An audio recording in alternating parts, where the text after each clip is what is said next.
This is Mark Belton, SuperTraining.tv, Super Training Gym, the strongest gym in the West, and we have a very special guest today, Chris Duffin, who just blasted up an 850-pound squat in our gym today. Great to have you here.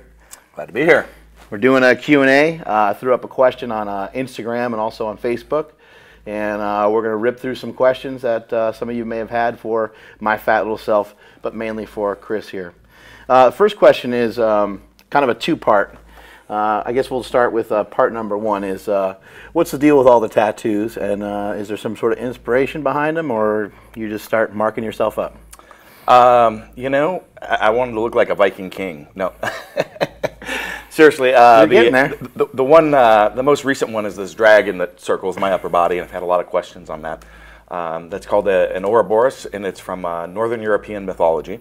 And it fits a lot of my life philosophy. I follow so much of that. So, but it's basically a dragon or a snake that's eating its tail, and it's meant to be the continual renewal of life.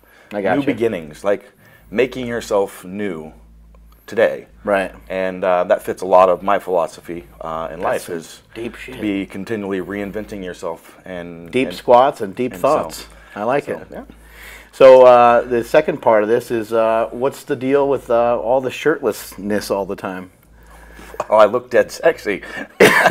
Yeah, I know. Seriously, people, what kind of question is that? The guy's shredded. The guy's, what, 250 pounds, 240 pounds? It's something, somewhere in there. His nutrition coach is not allowed to know how much he currently weighs, but he weighs some catastrophic amount above 220 pounds. But yeah, I mean, when you're jacked and you're tan and you're ripped and you got veins popping out everywhere, why bother with clothes, really, just in general? Exactly. But in all seriousness, there is a reason. So I'd like to hear this. Get a little closer. So it's part of, in some of the other interviews, we touched on my nervous system disorder, the lack of feeling pain with tendons, bone breaking, things like that. Sounds and actually, so I basically don't sweat either, and my body doesn't regulate temperature very well at all.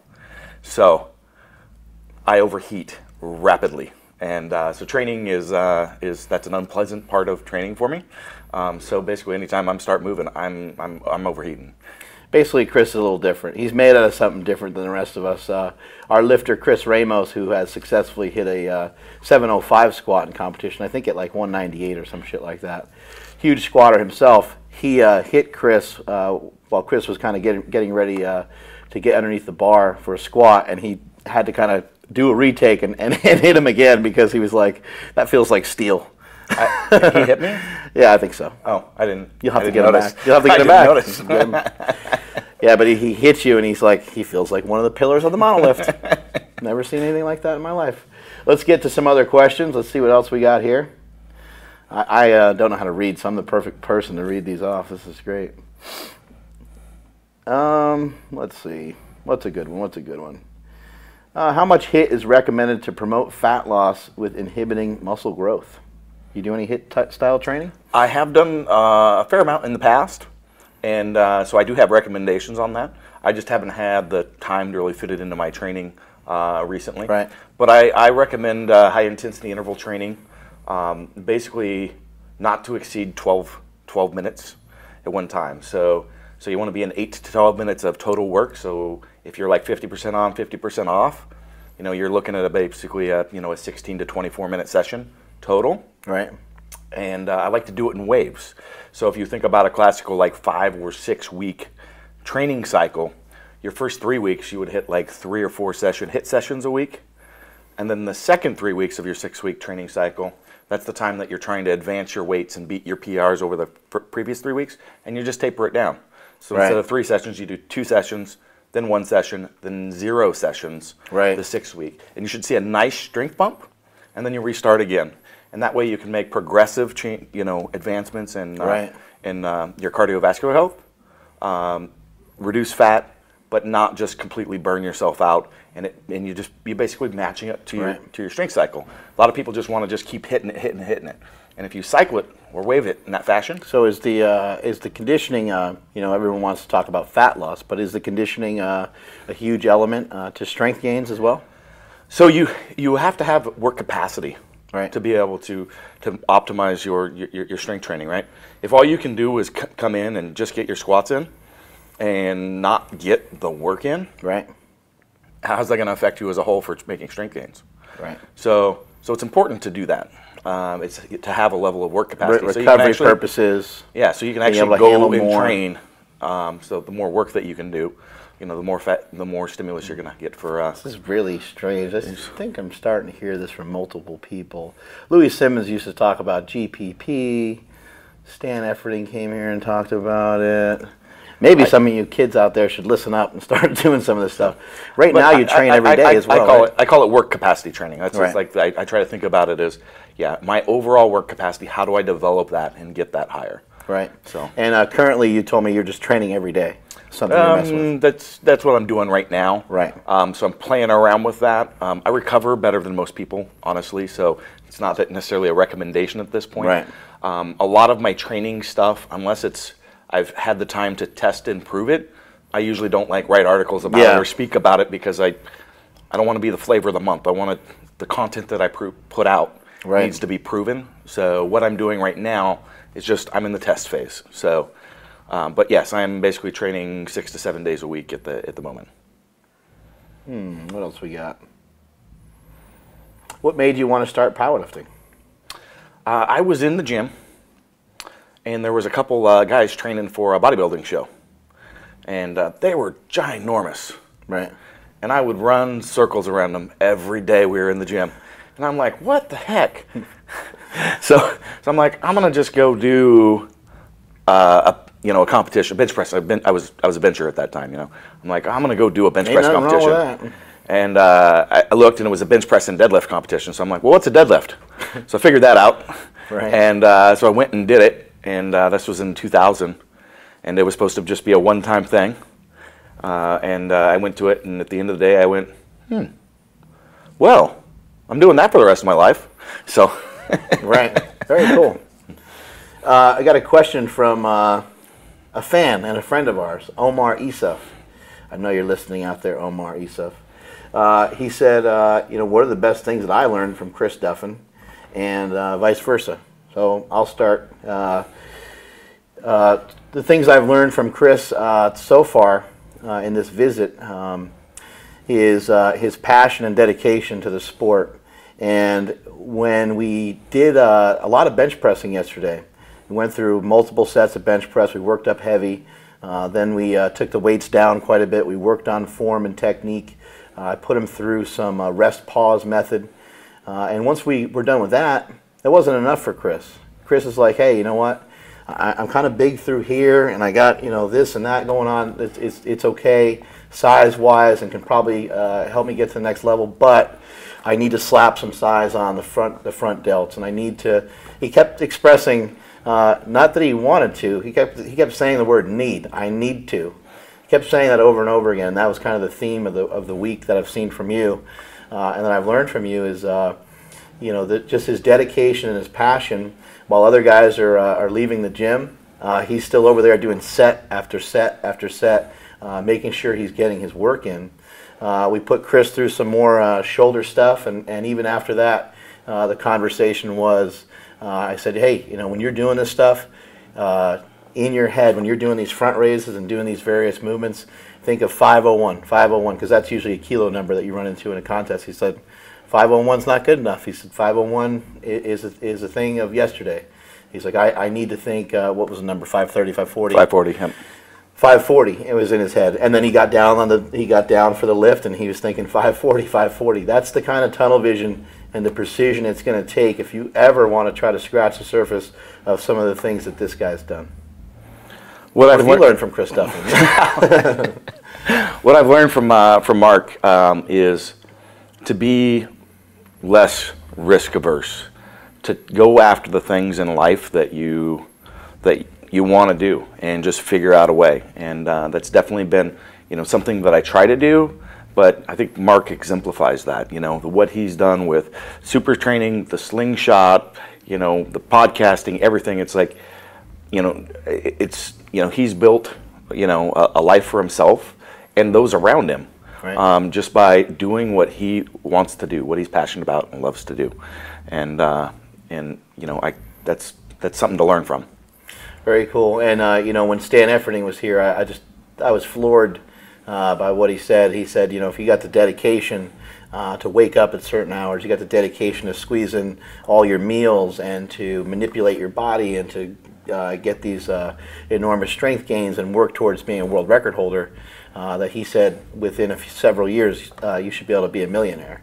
And the point was just that the dedication and the work capacity Right. is already in place. You know, so not anybody can do it, but anybody can do it.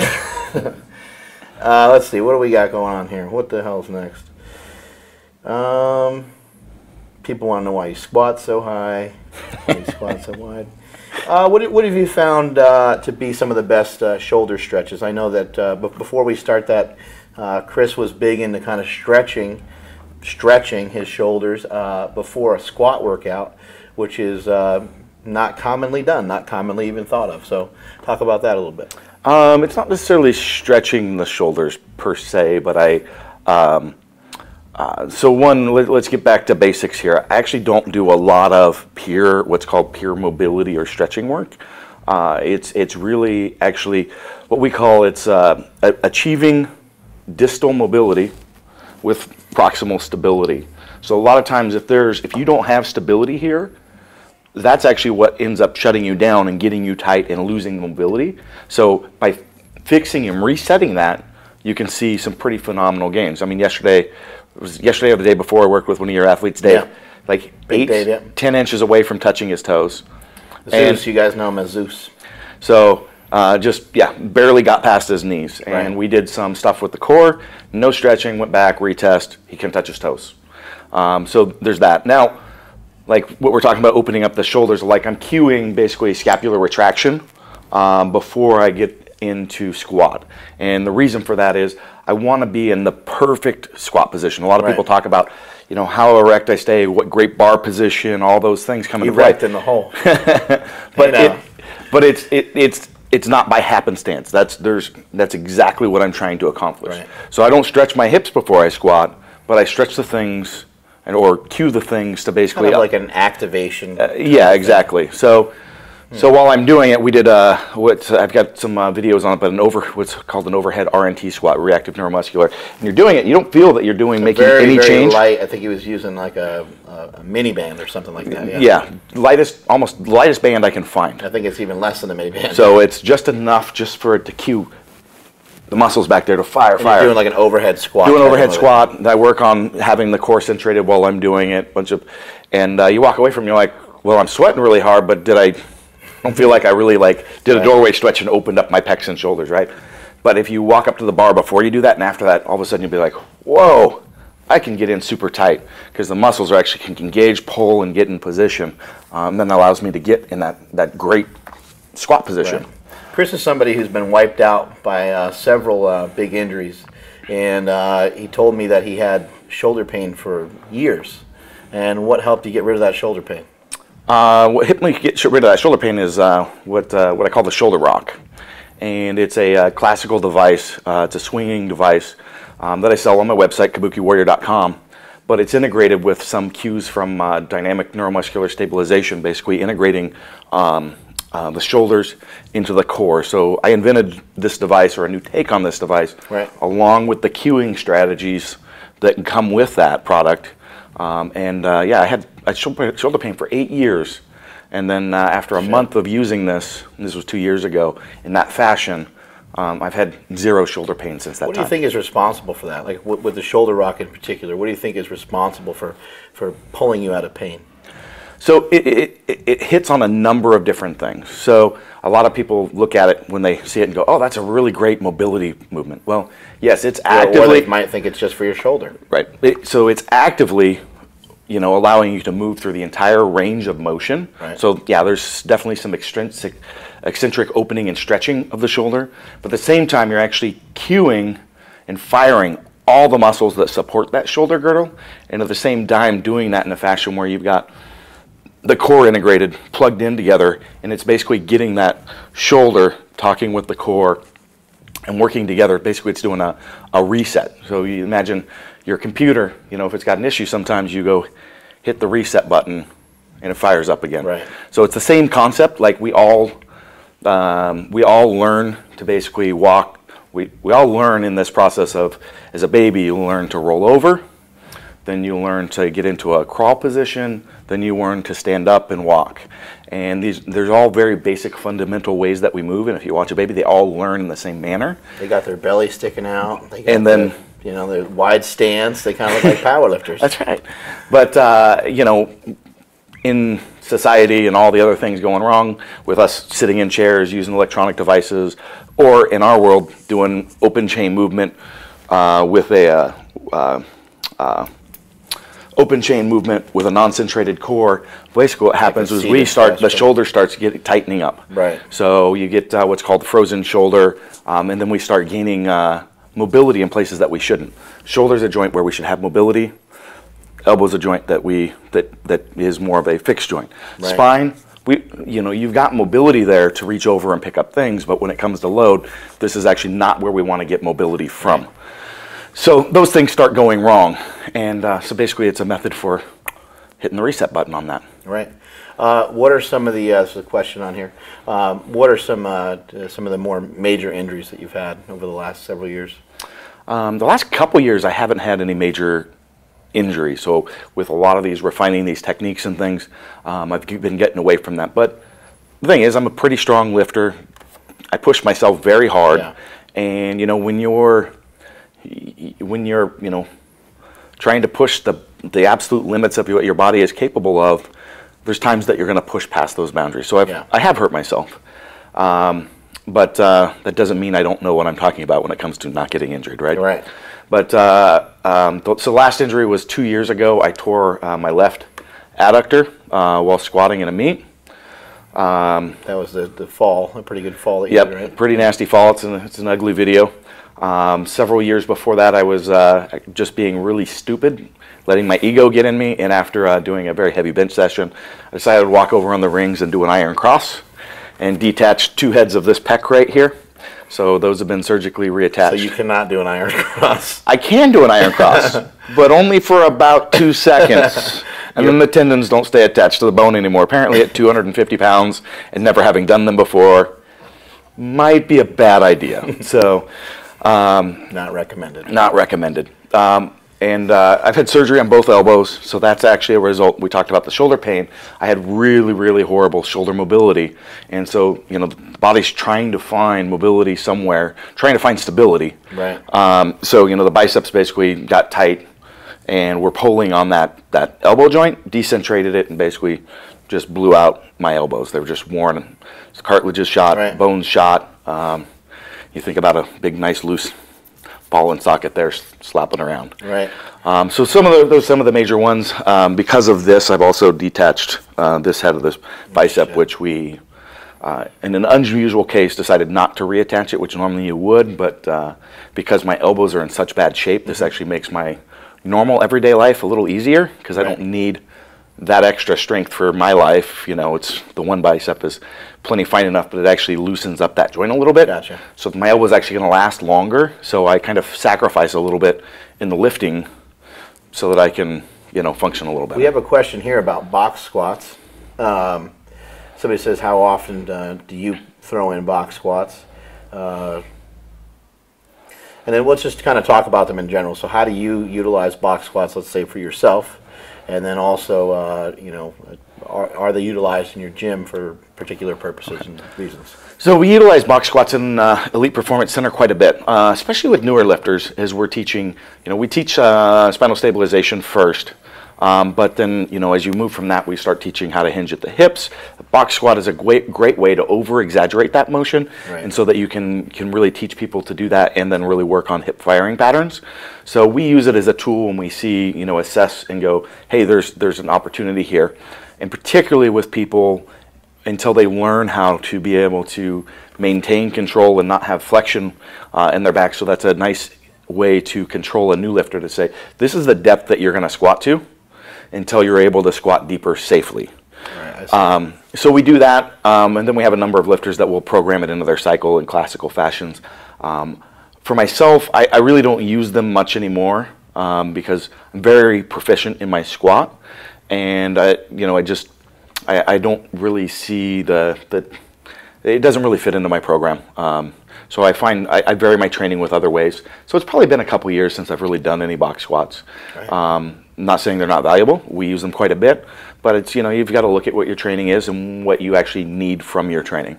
And at this point, they're not a thing that adds value to where my weaknesses are and what I need to develop.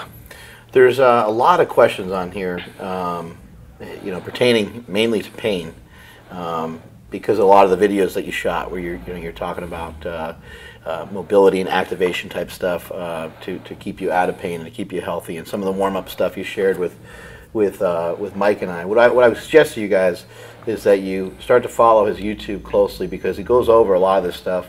And then I would start throwing up questions on his YouTube channel, which is Kabuki07. Kabuki07, and then hopefully he can kind of communicate, because we're not going to be able to get to. There's hundreds of questions. So I've got on that. I have my YouTube channel set up in playlists, so you can go through and find coaching videos. And then I've got me. It's all laid out so that you can easily find it. But you want to go in and find the coaching series, and I can't tell you how many hours worth of content going through a lot of this stuff.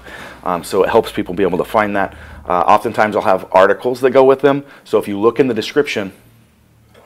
You'll be able to link to an article that's either on my blog or on my coaching page on elitefts.com, because there'll be articles with that as well. But I'm always looking for feedback so that I can go, what do people need? Right. And what's going to be the next videos. Yeah. And if you are going to ask a question, I would suggest that you kind of take your time with it. Write out a good question so that he sees that you kind of put time into it, and he'll have a better understanding of that this is probably a good topic, rather than just throwing out something real quick saying, oh, I got knee pain, what do I do?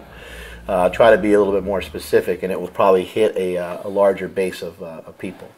We're just going to do a couple more minutes, because I know we're already going pretty long here. So again, a lot of these things are related to pain. Check out his YouTube. There's tons of information on there. One guy has a question. I'm not sure if it could be answered quickly. He ends up tilting during the squat. We see this quite a bit, but can be multiple reasons for it. Any quick fixes for it? If you're tilting to the side, I would really play around with like some farmer's walks. So you want to work on that, and side planks. You want to, how are you going to address those things? So you've got some side-to-side stability. Those are a couple really useful tools to manage that. Imagine that. Yeah. Patellar tendonitis.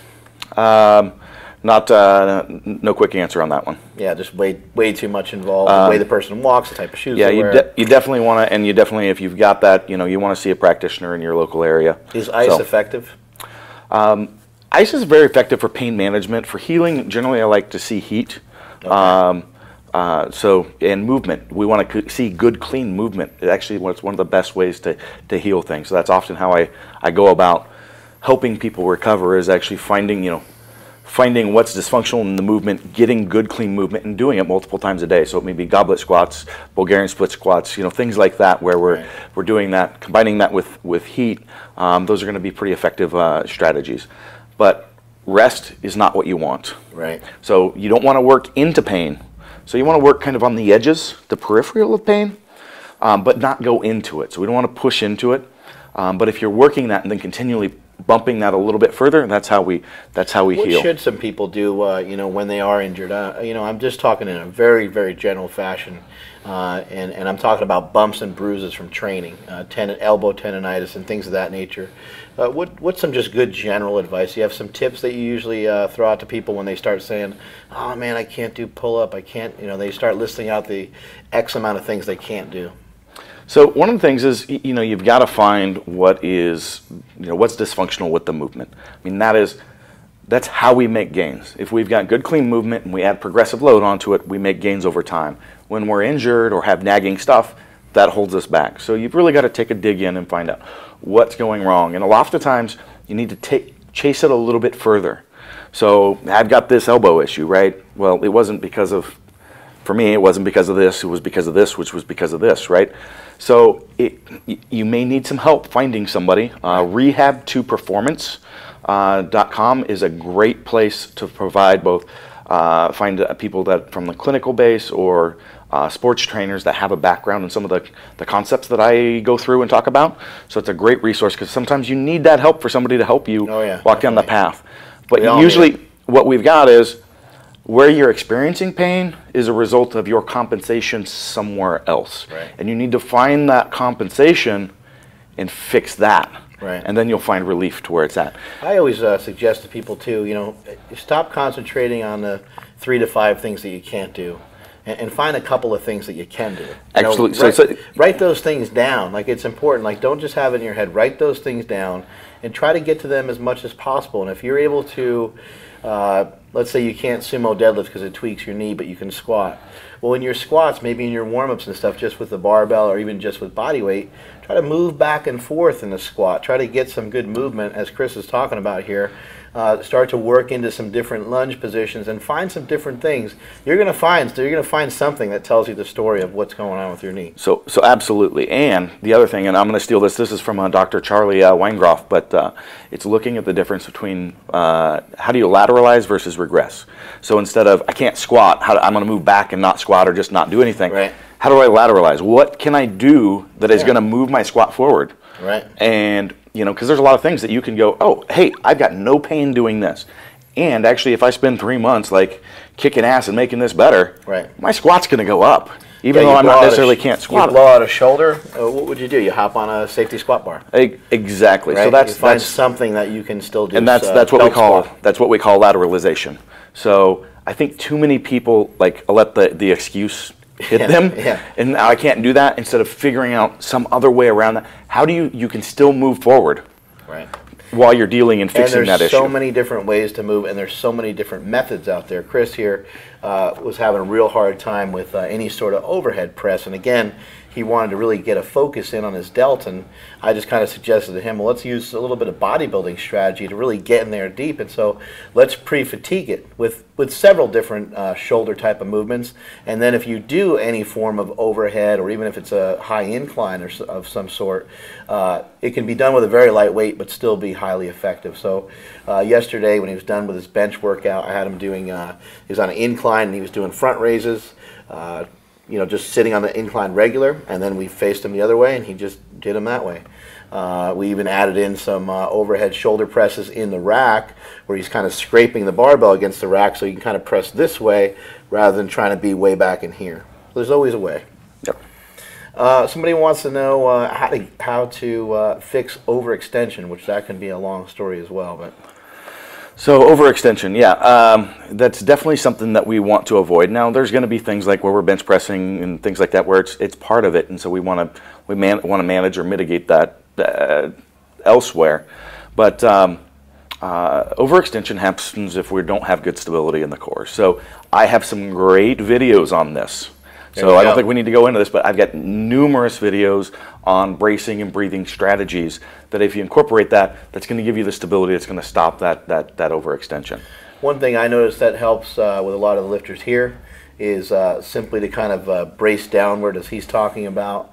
It's not as simple as that. It's a lot more complicated than that. He's the man when it comes to that. He's going to tell you how to breathe and all those different factors. But one simple thing to get you out of overextension is try not to overarch your lower back when you're lifting, and also just try to bring your eye line down a little bit. If you're looking up like this and you're overextending, try to bring your eye line down a little bit. You might have to even look straight at the ground. It's going to be different for each person. Let's just hit up one more and then we will be done. Let's see. The duck question, that's always in there. The duck question?